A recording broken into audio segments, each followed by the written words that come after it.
Welcome to my channel future bright English learning. দেখো, তোমাদের আজকে আমি একটা খুব সুন্দর ভয়েস চেঞ্জ শেখাবো, যেটা বড় বড় পরীক্ষাতে, চাকরির পরীক্ষাতে, স্কুল পরীক্ষাতে আসে এবং যেটা খুব আমাদেরকে কনফিউজ করে দেয়। তো এই ধরনের ভয়েস চেঞ্জ আমি তোমাদেরকে আজকে শেখাবো। সেগুলো কি? ওই যে ভয়েস চেঞ্জ যেগুলোতে ডাবল অবজেক্ট থাকে, যেগুলোতে ডাবল অবজেক্ট থাকবে সেগুলো নিয়ে তো আমাদের প্রবলেম নেই, আমরা শিখেছি। কিন্তু কিছু কিছু সেন্টেন্স রয়েছে যেগুলোকে মনে হবে ডাবল অবজেক্ট আছে, আসলে সেগুলো কিন্তু ডাবল অবজেক্ট নয়। সেগুলোকে আমরা ভুল করলে আমাদের কিন্তু ভুল হয়ে যাবে। তো দেখে নাও, প্রথমে আমি তোমাদেরকে দেখাবো ডাবল অবজেক্টিভ ভয়েস চেঞ্জ কি করতে হয়, কিভাবে করতে হয়। দেখো, যেমন ধরো হি টট আস ইংলিশ। দেখতেই পাচ্ছ এখানে এই সেন্টেন্সে দুটো অবজেক্ট আছে, অর্থাৎ ডাবল অবজেক্ট আছে। অবজেক্ট আমরা জানি, ক্রিয়াকে কি কাকে দিয়ে প্রশ্ন করলে যে উত্তরগুলো পাওয়া যায় সেগুলো হচ্ছে অবজেক্ট। তিনি আমাদেরকে ইংরেজি পড়িয়েছিলেন। দেখো কি পড়িয়েছিলেন, আমি প্রশ্ন করছি। টট, টিচ থেকে এসছে, teach, taught, taught, T S H, teach মানে পড়ানো, taught T A U G H T, T A U G H T. তাহলে কি পড়িয়েছিলেন? ইংলিশ। এটা একটা আমার অবজেক্ট, নিশ্চয়ই বুঝতে পারছো। কাদেরকে পড়িয়েছিলেন বা কাকে পড়িয়েছিলেন? আমাদেরকে। তাহলে এটাও আমার অবজেক্ট। তাহলে পরিষ্কার বুঝতে পারলাম, ক্রিয়াকে কি কাকে দিয়ে প্রশ্ন করলে যে উত্তরগুলো পাওয়া গেল সেগুলোই হচ্ছে অবজেক্ট। সুতরাং ইংলিশ আমার অবজেক্ট, আস আমার অবজেক্ট। অর্থাৎ এই সেন্টেন্সে আমি দুটো অবজেক্ট পেলাম। তাহলে আমি যদি দুটো অবজেক্ট থাকে, ডাবল অবজেক্ট থাকে, তোমরা জানো আগে আমরা এগুলো শিখেছি ভয়েস চেঞ্জের সময়, যে কোনো একটাকে আমি সাবজেক্ট হিসেবে প্যাসিভ ভয়েসে নিতে পারি, যে কোনো অবজেক্টটাকে। আমি দুটোই তোমাদেরকে দেখে দিচ্ছি। দেখো, প্রথমে আসটাকে নিচ্ছি। তাহলে আস যখন এইদিকে আসে তখন উই হয়ে যায়, নিশ্চয়ই তোমরা জানো। এবার আমি টেন্স ফলো করব। কি টেন্স আছে? এটা আমার পাস্ট ইনডেফিনাইট আছে। পাস্ট ইনডেফিনাইট হলে ওয়াজ কিংবা ওয়ার হয়, যেহেতু উই আছে তার জন্য ওয়ার করলাম, উই ওয়ার। এবারে ভার্ব থ্রি লিখতে হয়, we were teach taught taught. তাহলে লিখবো we were taught, T A U G H T, we were taught. এবার এটা ঢুকি নাও, English. We were taught English, English. এবারে বাই হিম। দেখেছো কত সহজ? We were taught English by him. কি করলাম? এই অবজেক্টটাকে, আসটাকে আমি এখানে এনেছি সাবজেক্ট হিসেবে, সেই জন্য উই করলাম। আমি টেন্স ফলো করলাম, পাস্ট ইনডেফিনাইট, তার জন্য ওয়াজ কিংবা ওয়্যার, উই এর জন্য ওয়্যার হলো। এখানে ভার্ব থ্রি লিখলাম, তারপরে এই অবজেক্টটা আমি লিখে নিলাম, তারপরে বাই দিয়ে নিয়ে চলে এলাম, হি থাকলে বাই হিম। এই ইংলিশটা এখানে অবজেক্ট ছিল অ্যাক্টিভ ভয়েসে, প্যাসিভেও অবজেক্টটা অবজেক্ট হিসেবে রয়ে গেল, সেজন্য এটাকে বলা হয় রিটেইনড অবজেক্ট। তোমরা জানো এগুলো। এবার আমি এই ইংলিশটাকে নিয়ে দেখে দিই। ধরো ইংলিশ নিলাম, ইংলিশটাকে সাবজেক্ট হিসেবে নিলাম, ইংলিশ করলাম। একই পাস্ট ইনডেফিনিট, তার জন্য ওয়াজ কিংবা ওয়্যার, ইংলিশ থাকলে ওয়াজ হয়, ইংলিশ ওয়াজ করলাম। এবার ভার্ব থ্রি নাও, T A U G H T, taught, এটা ভার্ব থ্রি নিলাম, ইংলিশ ওয়াজ টট। এবারে এই অবজেক্টটা ঢুকিয়ে নাও, আস ঢুকিয়ে নিলাম। এবারে বাই হিম, বাই হিম। দেখতে পাচ্ছ, English was taught us by him. বোঝা যাচ্ছে?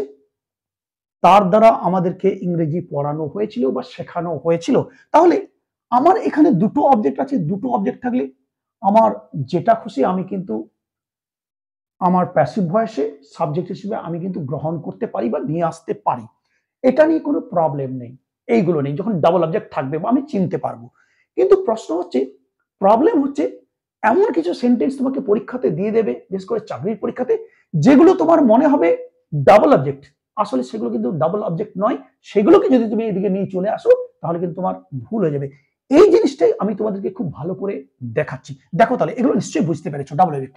এবার দেখো, যেমন আমি যদি বলি, ধরো খুব ভালো করে দেখবে, দে মেড হিম ক্যাপ্টেন। এই দেখো ক্যাপ্টেন, তারা তাকে ক্যাপ্টেন বানিয়েছিল বা বানালো। এখানে দেখো, তোমার দেখে মনে হবে এখানেও দুটো অবজেক্ট আছে। এই দেখো, কি বানিয়েছিল? ক্যাপ্টেন বানিয়েছিল। কাকে বানিয়েছিল? হিম। তাহলে এটা আমার অবজেক্ট বলে, এটা তো আমার অবজেক্ট, আমার তো জানি। আবার এই কি ধরে নেবে যখনই, কি বানালো ক্যাপ্টেন, এটাকেও তোমার কিন্তু অবজেক্ট বলে মনে হতে পারে। আসলে এটা কিন্তু অবজেক্ট ঠিক নয়, এটাকে কমপ্লিমেন্ট বলাই ভালো, এটা কমপ্লিমেন্ট, অর্থাৎ এই অবজেক্টের যে বাড়তি অংশ সেটাকে আমরা বলি কমপ্লিমেন্ট। যদিও এটাকে বলা হয়ে থাকে ফ্যাক্টিটিভ অবজেক্ট, মনে রাখবে এটাকে বলা হয় ফ্যাক্টিটিভ অবজেক্ট, বা তুমি বলতে পারো কমপ্লিমেন্ট। কমপ্লিমেন্ট অর্থাৎ যেটা অবজেক্ট ঠিক নয়, ফ্যাক্টিটিভ অবজেক্ট বা কমপ্লিমেন্ট। মনে রাখবে এই ফ্যাক্টিটিভ অবজেক্টগুলো কখনো প্যাসিভ ভয়েসের সাবজেক্ট হিসেবে গ্রহণ করা হয় না। যদি তুমি নিয়ে নাও তাহলে কিন্তু ভুল হয়ে যাবে। তো আমি এটাকে যদি নিয়ে নিই, আমার মনে হচ্ছে এটা অবজেক্ট, আমি নিয়ে নিলাম পরীক্ষার হলে ক্যাপ্টেন নিয়ে নিলাম, ক্যাপ্টেন। তারপরে করলাম টেন্স অনুসারে past tense, was made, captain was made. এবার হিমটা আমি নিয়ে নিলাম, দেটাকে বাই দেম করে দিলাম।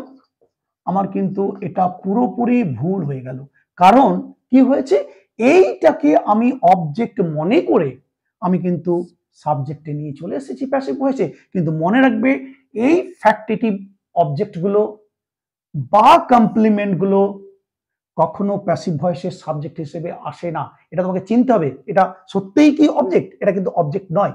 ফ্যাক্টিটিভ তাহলে অবজেক্ট কোনগুলো দেখবি, সাধারণত তারা তাকে রাজা বানালো, ক্যাপ্টেন বানালো, রানী বানালো, নির্বাচন করলো, চুজ করলো, চয়ন করলো, এই যে কি বানাচ্ছে সেগুলো একটা ওই কিছুটা পদমর্যাদা বলতে পারো। সেই জিনিসগুলো কখনোই তোমার সাবজেক্ট হিসেবে কিন্তু আসে না, সেগুলোকে কমপ্লিমেন্ট ধরা হয়। বারবার বললাম কমপ্লিমেন্ট হিসেবে রেখে দিতে হবে, এগুলো কিন্তু অবজেক্ট হিসেবে আনবে না। তাহলে অবজেক্ট হিসেবে কোনটি আসবে, তোমার এই প্রথমে যে অবজেক্টটি থাকবে সেটাকেই কিন্তু তুমি সাবজেক্ট হিসেবে গ্রহণ করবে, কারণ এই কমপ্লিমেন্ট বা ফ্যাক্টিটিভ অবজেক্টকে কখনো সাবজেক্ট হিসেবে আনবে না, তাহলে কিন্তু ভুল হয়ে যাবে। তাহলে আমরা নেব কোনটি, এইটি নেব, হি কে নেব। তাহলে হি এদিকে গেলে হি নিয়ে এলাম, হি। এবার টেন্স পাস্ট ইনডেফিনিট, নিশ্চয়ই যেন ওয়াজ ওয়্যার, হি ওয়াজ মেড। এবার আমি ক্যাপ্টেন বলবো, he was made captain by them. এবার আমার এতক্ষণে এটি ঠিক হলো, he was made captain by them. কিন্তু আমি যদি এইটি বলে দিই তাহলে কিন্তু আমার কিন্তু ভুল হয়ে যাবে, কারণ এটা কিন্তু আমার ফ্যাক্টিটিভ অবজেক্ট, আসলে এটা হলো কমপ্লিমেন্ট, কারণ কমপ্লিমেন্টকে কখনো প্যাসিভ ভয়েসের সাবজেক্ট হিসেবে আনা যায় না। সেই জন্য কারেক্ট করতে হলে তোমাকে করতে হবে কি, এই প্রথম অবজেক্টটি নিয়ে তোমাকে কিন্তু প্যাসিভ ভয়েস করতে হবে। সেই জন্য he was made captain by them. আরো দু একটা উদাহরণ দিচ্ছি, যেমন ধরো আবার আমি বলছি উই, একই টেন্স লিখছি, পাস্ট টেন্স, তোমরা যে কোনো টেন্স থাকবে সেই টেন্সটা ফলো করবে।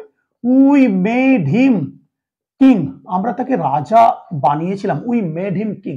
দেখো কি বানিয়েছিলাম, মনেই হতে পারে তোমার অবজেক্ট, কি উত্তর পাওয়া যাচ্ছে, আসলে তা না, এটা একটা পদমর্যাদা বলতে পারো, কোন একটা পোস্ট বলতে পারো।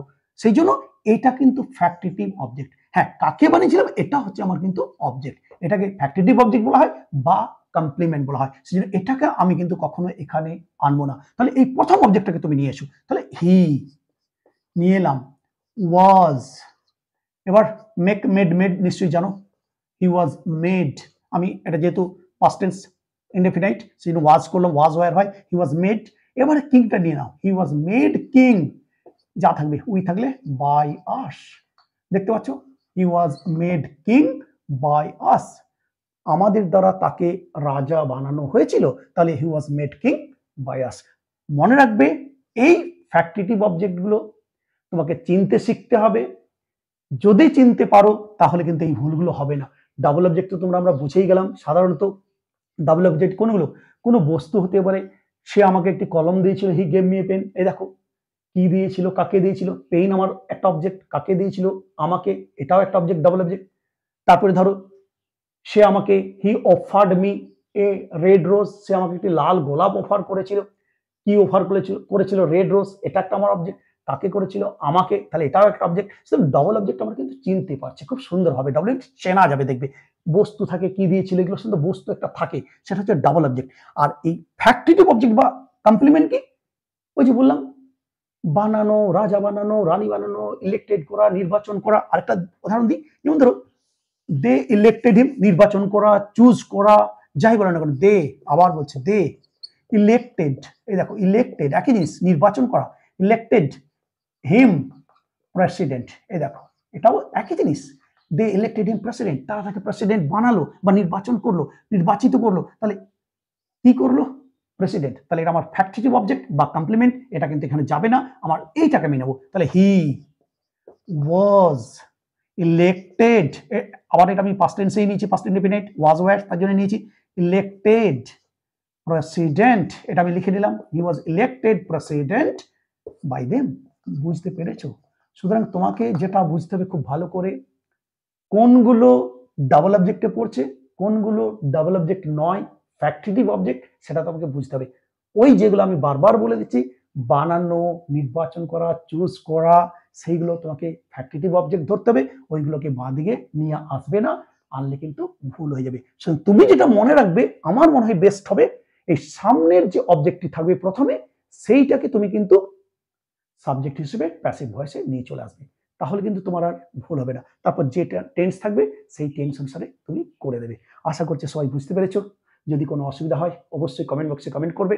যদি ভিডিও ভালো লাগে অবশ্যই লাইক করবে, শেয়ার করবে। চলো আজকে এই পর্যন্তই, ভালো থেকো, আবার দেখা হবে পরের ভিডিওতে। Till then, goodbye from everybody.